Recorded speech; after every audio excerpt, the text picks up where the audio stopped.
Hello students, in this video we will discuss about the reaction of HNO3 dilute, concentrated, hot, cold in different form with the matters.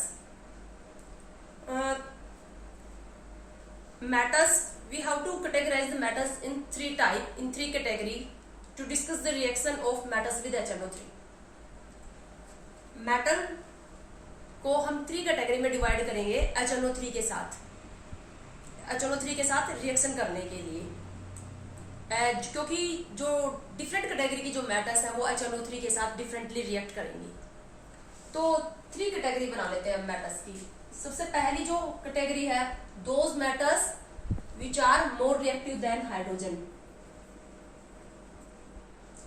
Metals which are more reactive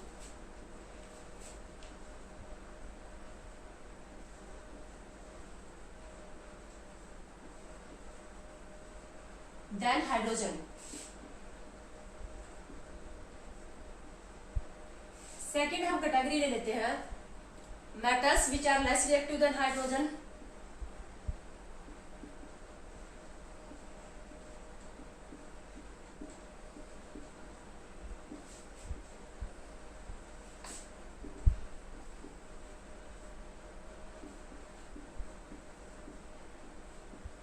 and third ले लेते हैं very very less reactive metal,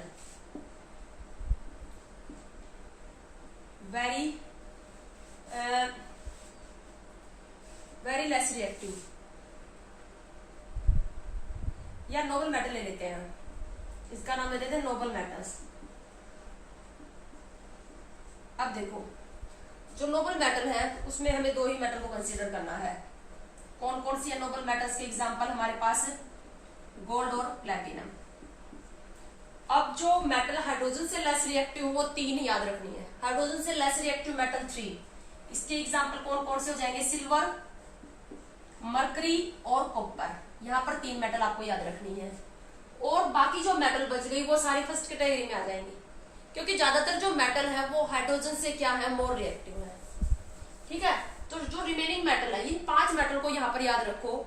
ये Nobel metal है, ये 3 जो है वो hydrogen से लेस रिएक्टिव और बाकी सारी इस कैटेगरी में आ जाएंगी। तो इस कैटेगरी में बहुत ज्यादा है, तो यहाँ पर बाकी रिमेनिंग सारी आ गई। सोडियम है, पोटासियम, कैल्शियम, मैग्नीशियम, जिंक हो गया हमारे पास, आयरन हो गया, टीन हो गया, निकल हो गई, क्रोमियम हो गई, एंड सो ऑन, लेड हो गया, ETC। ठीक है, ये इस कैटेगरी में आ जाएंगी। तो ये कैटेगरी आपको याद रखनी है। आप इन 2 कैटेगरी को याद रख लो ना, ये 5 मेटल, और बाकी सारी इस कैटेगरी में डाल दो। तो अब सबसे पहले हम जो रिएक्शन लेंगे मेटल्स की HNO3 के साथ, वो सबसे पहले हम लेंगे रिएक्टिव मेटल्स। जो हाइड्रोजन से भी ज्यादा रिएक्टिव मेटल है उनकी HNO3 के साथ रिएक्शन। डिफरेंट कैटेगरी वाले मेटल डिफरेंट तरीके से रिएक्ट करेंगे HNO3 के साथ। तो पहले स्टार्ट करते हैं reaction of those metal which are more reactive than hydrogen with HNO3। First category start करते हैं। ये जो ज्यादा रिएक्टिव मेटल है, जो हाइड्रोजन से ज्यादा रिएक्टिव मेटल है, ये HNO3 के साथ कैसे रिएक्ट करेंगी? जनरली क्या होगा, हम कोई भी मेटल लेंगे। सबसे पहले वो कैटेगरी स्टार्ट कर रहे हैं, कोई भी मेटल ली हमने, कौन सी मेटल है हाइड्रोजन से मोर रिएक्टिव, ये HNO3 के साथ रिएक्शन करेंगी। HNO3 के साथ रिएक्शन करेंगी तो मेटल नाइट्रेट बनेगा, मेटल नाइट्रेट बन जाएगा। मेटल की वैलेंसी पर डिपेंड करता है कि ये मेटल नाइट्रेट क्या बनेगा।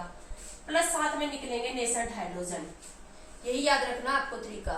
ये जो वेरी रिएक्टिव मेटल है ये कैसे रिएक्ट करेंगे? मेटल नाइट्रिक एसिड के साथ रिएक्शन करके अपना नाइट्रेट बना लेगी, साथ में निकलेगा ये नेसेंट हाइड्रोजन। अब ये जो नेसेंट हाइड्रोजन एटम निकला, ये जो HNO3 है ये इसको खुद रिड्यूस होने में यूज करेगा। HNO3 इस नेसेंट हाइड्रोजन को खुद रिड्यूस होने में यूज करेगा। ऐसे जैसे कि यहाँ पर क्या हो गया, एक हाइड्रोजन का यूज करके इसने एक तो निकल गया H2O और क्या बच गया? NO2, नाइट्रोजन डाइऑक्साइड में।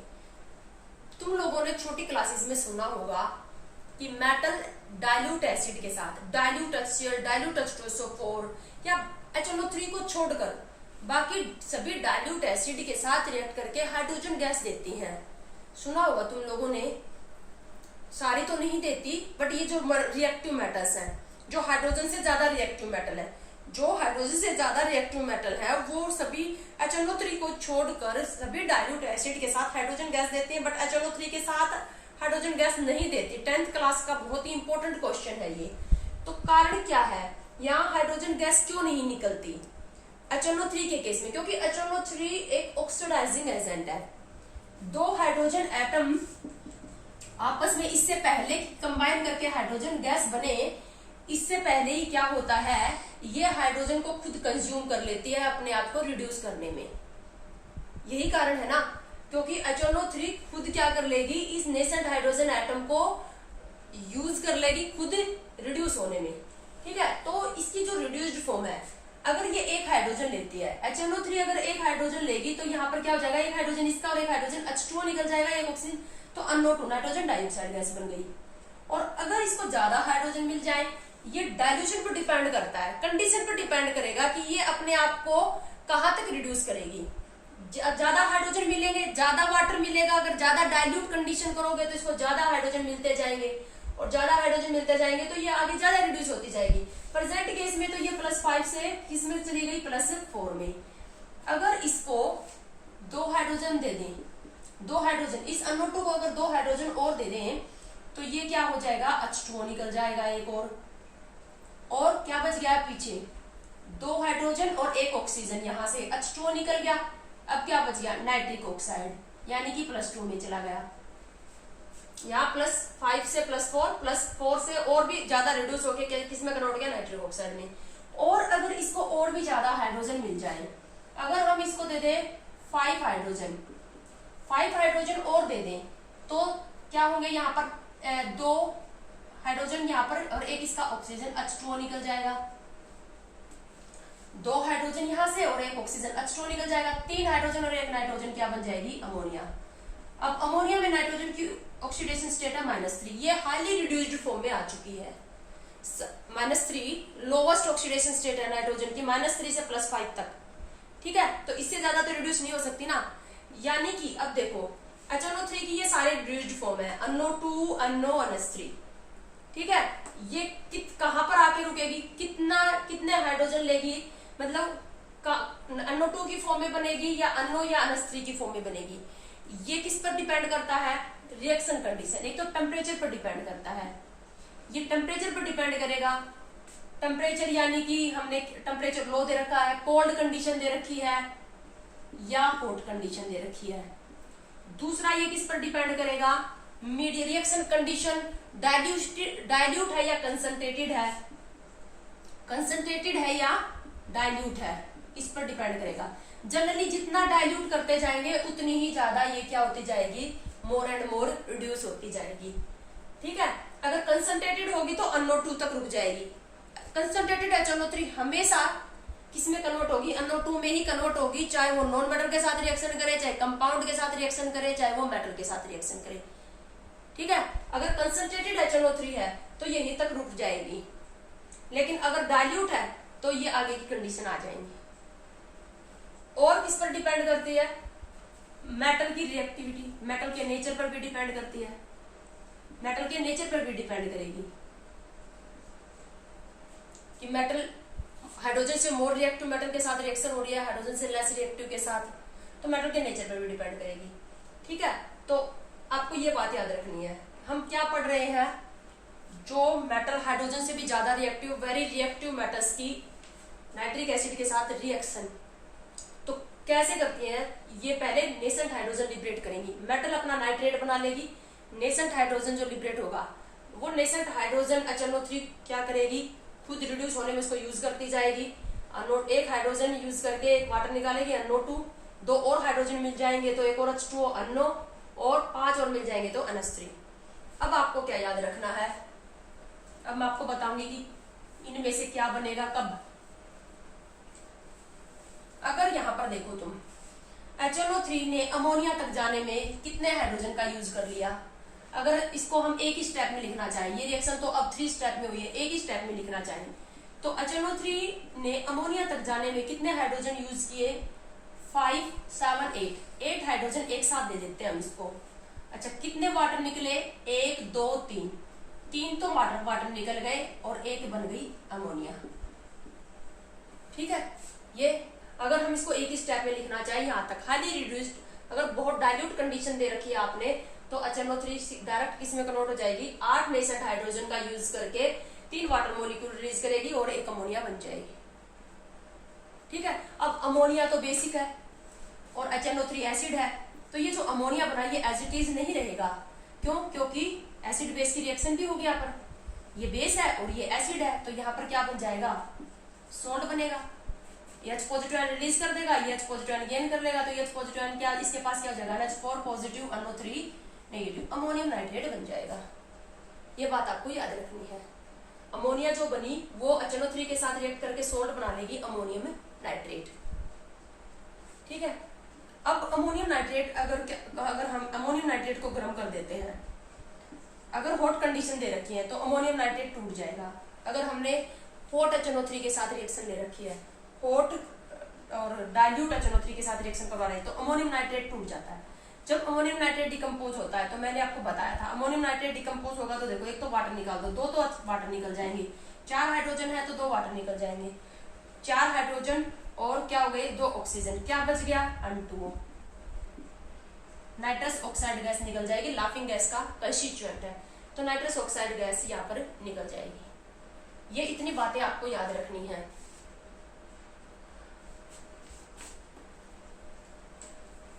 अब उसके बाद हमें क्या करना है, अब मैं कैटेगरी बता रही हूँ कौन कौन सी कैटेगरी आएंगी। सबसे पहले हमारे पास जो डाइल्यूट HNO3 है, लिखनी क्या आएगी, डाइल्यूट HNO3 के साथ डाइल्यूट और कंसंट्रेटेड, 2 कैटेगरी बनाएंगे। डाइल्यूट की भी 2 कैटेगरी बनाएंगे, डाइल्यूट कोल्ड और डाइल्यूट हॉट।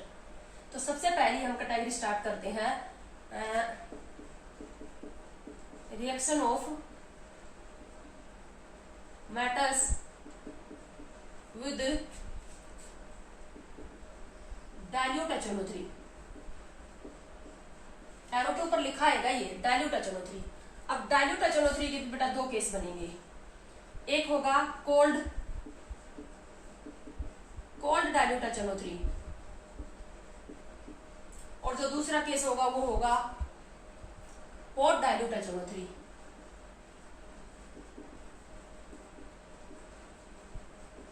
ये 2 केस बनेंगे। यहाँ पर हम पढ़ रहे हैं more reactive metals case. Dilute HNO3 में भी 2 case, dilute cold dilute HNO3 use कर रखा है या हॉट डाइल्यूट HNO3 यूज कर रखा है।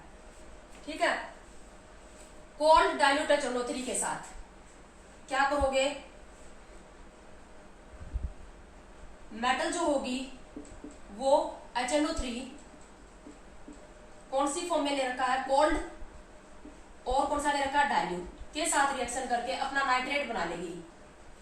मेटल अपना नाइट्रेट बना लेगी, साथ में जो नेसेंट हाइड्रोजन निकलेंगे, HNO3 8 नेसेंट हाइड्रोजन का यूज करके 3H2O रिलीज कर देगी और बना देगी अमोनिया। ये अमोनिया जो है ये फर्दर HNO3 के साथ रिएक्शन करके क्या बना देगी, अमोनियम नाइट्रेट। तो ये ओवरऑल रिएक्शन आएगी। अगर एरो के ऊपर कोई भी मेटल, कोई भी रिएक्टिव मेटल तुम्हें यहाँ आयरन दे दे, जिंक दे दे, मैग्नीशियम दे दे, सोडियम, निकल दे दे, तो क्या करोगे, जो भी मेटल होगी वो नाइट्रिक एसिड के साथ अपना नाइट्रेट बना लेगी। यहाँ पर निकलेंगे नेसेंट हाइड्रोजन, ये 8 HNO3 8 नेसेंट हाइड्रोजन का यूज करके क्या बना देगी, ammonia. Ammonia HNO3 ammonium nitrate बना लेगी। इन सबको जोड़ के लिख दोगे। अभी ये अपने आप में बैलेंस नहीं है, क्योंकि मैं यहाँ पर मेटल की जनरल कैटेगरी बता रही हूँ। इसको कैसे बैलेंस करोगे जब तक आपको मेटल नहीं पता होगी तब तक। ठीक है। नेसेंट हाइड्रोजन से नेसेंट हाइड्रोजन कट जाएंगे, अमोनिया से अमोनिया कट जाएगा, और फाइनली क्या हो जाएगा, फाइनली हमें प्रोडक्ट क्या मिलेगा, अमोनिया कन्वर्ट हो चुका, जो HNO3 है वो किस में कन्वर्ट हो चुकी है, अमोनियम नाइट्रेट में, और मेटल किस में कन्वर्ट होगी, मेटल नाइट्रेट में। तो मतलब ओवरऑल प्रोडक्ट क्या मिला हमें, मेटल से तो मेटल नाइट्रेट बना, और HNO3 का प्रोडक्ट क्या बन जाएगा, अमोनियम नाइट्रेट। ठीक है। तो सबसे पहले अब एग्जांपल ले लेते हैं। जैसे यहाँ पर एग्जांपल लिया हमने, एग्जांपल आ गया, right the reaction of magnesium metal with cold dilute HNO3। Magnesium metal की कोल्ड डाइल्यूट HNO3 के साथ रिएक्शन करवानी है। तो बताओ मैग्नीशियम नाइट्रेट बन जाएगा। Mg NO3 लिखूं मैग्नीशियम नाइट्रेट। अब Mg लिखोगे तो यहाँ पर 2 लगाओगे, यहाँ तो 2 लगाओगे तो यहाँ पर नेसेंट हाइड्रोजन 2 रिलीज हो जाएंगे। ठीक है, अब HNO3 क्या करेगी, 8 हाइड्रोजन के साथ 3H2NH3 बना देगी।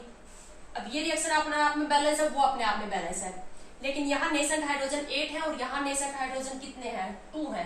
तो इसको हमें क्या करना पड़ेगा, यहाँ पर भी 8 से 8 कैंसिल आउट करने के लिए इस इक्वेशन को हमें 4 से मल्टीप्लाई करना पड़ेगा, ताकि नेसेंट हाइड्रोजन यहाँ पर भी कितने हो जाए, 4। ठीक है, अब ये भी अपने आप में बैलेंस है। जो NH3 बना वो इसके साथ सोल्ट बना लेगा। तो अब इन सबको जोड़ के हम लिख देंगे। पहले हम इसको 4 से मल्टीप्लाई करें तो यहाँ 4 आ जाएगा, ये HNO3 कितना आ जाएगा, 8। यहाँ पर ये कितना हो जाएगा, ये 4 हो जाएगा, ये 8 हो जाएगा। तो 8 से 8 हाइड्रोजन जो होंगे वो कैंसिल आउट हो जाएंगे। यस, लिख लेते हैं ओवरऑल 4 मैग्नीशियम एटम, NH3 कितने हो गए, 8, ये हो गए, एक ये 9 और एक ये 10 HNO3। अमोनिया से अमोनिया कैंसिल आउट हो गया, इधर और कुछ नहीं बचा, क्या बन जाएगा, 4 MgNO3 4 मैग्नीशियम नाइट्रेट बन गया,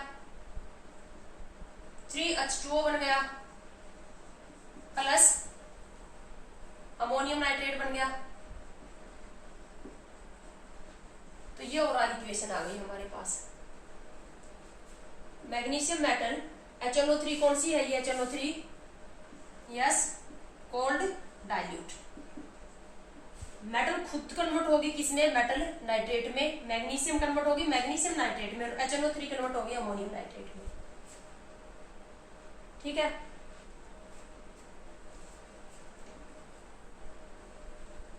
अब इसी तरह से अगर कोई दूसरी मेटल दे दूं मैं तुम्हें, यहाँ पर कोई भी मेटल लिख सकते हो तुम, जिंक की लिखो, जैसे हमें जिंक की लिखनी है तो यहाँ पर जिंक मेटल आ जाएगी, सेम रहेगा, जिंक नाइट्रेट बन जाएगा, बस ओवरऑल सेम रहेगी। आयरन की लिखनी है तो आयरन की ऐसे ही लिख सकते हो। इसी तरह से टीन की लिखनी है, तुम्हें क्या बात याद रखनी है, कोल्ड डाइल्यूट के साथ, कोल्ड डाइल्यूट के साथ ये मेटल खुद नाइट्रेट बना लेंगे, नेसेंट हाइड्रोजन, 8 नेसेंट हाइड्रोजन का यूज करके अमोनिया बन जाएगी, अमोनिया HNO3 के साथ अमोनियम नाइट्रेट, इनको जोड़ के लिखना है। लिख लोगे तो किस किस के साथ रिएक्शन लिखनी है तुम्हें, जिंक, आयरन, टीन, मैग्नीशियम, निकल के साथ, ये तुम खुद से लिख के दिखाओगे मुझे अपने फेयर नोटबुक में। ठीक है, कोल्ड डाइल्यूट HNO3। उसके बाद अब एक एक्सेप्शन में है, एक एक्सेप्शन में ये है कि जो लेड मेटल है हमारे पास, लेड मेटल जो है वो, लेड खुद तो कोल्ड डाइल्यूट HNO3 के साथ लेड नाइट्रेट ही बनाएगी, लेकिन जो अमोनिया है वो नाइट्रिक ऑक्साइड में कन्वर्ट होगा। ये एक्सेप्शन करवाऊंगी मैं तुम्हें, लेड की जो है वो थोड़ा एक्सेप्शन में है और ये बात हमें याद रखनी पड़ेगी। बाकी सारे मेटल के केस में तो क्या बनेगा, अमोनियम नाइट्रेट ही बनेगा, लेकिन लेड के केस में HNO3 अमोनियम नाइट्रेट में कन्वर्ट नहीं होती, HNO3 जो होगी वो नाइट्रिक ऑक्साइड में ही कन्वर्ट होगी, 3 नेसेंट हाइड्रोजन का यूज करेगी, 8 का यूज नहीं करेगी। ये आपको याद रखना है एक्सेप्शन। तो अभी मैं जो एक्सेप्शन है वो करवा रही हूँ आप लोगों को, ये अलग से याद रखना पड़ेगा। ਉਹ ਕਈਆਂ ਦੀ ਤਾਂ ਸੋਚ ਹੁੰਦੀ ਯਾਰੀ ਵਿੱਚ ਜੀਤ ਦੀ ਪਰ ਸਾਡੀ ਯਾਰੀ